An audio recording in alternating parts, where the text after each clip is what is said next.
Muboraklar bo'lsa, aka qanchaga oldingiz? Egasiga qulluq 30 mingga.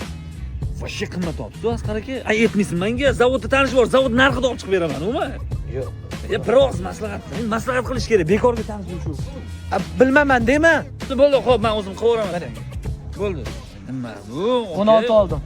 Voy, ertaroq maslahat qilmaysizmi? Men o'zim zavod narxida o'zim 17 dan olib berardim. Maslahat qilinadi, aka. 17 zavod. Короче. Bekorga yurmayapmiz, aka. Mana qayerdan kelyapsiz? Ne oldu uyga? Mana aytmaysizmi, aka? Mana shu noningizni ham zavod narxida olib beraman.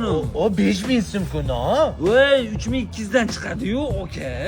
Men bor shuni Remontim tayyor. Mebel, bitovoy texnikani hammasini bitta joydan gaplashib qo'yganman. Ertaga borib olaman. Aka, shuni aytmaysizmi ertaroq? Men sizga aytayman-ku, qanish bor, zavod narxida olib berardim o'sha texnikalaringizni, mebellaringizni hammasini. Vo ana shunaqa deyishingni bilib, zakaz qilmagandim. Qani etchi qatdan oling. Endi nima bo'lib qolishimni kutdingiz-da, aka? Yuring. Marhamat, okajonim. Imkon savdo markazida hamma narsaning imkoni bor. Hozir siz zavod narxida Artel, Avalon, Samsung, Shivaki, Vesta, Royal mahsulotlarini zavod narxida olishingiz mumkin bo'ladi endi.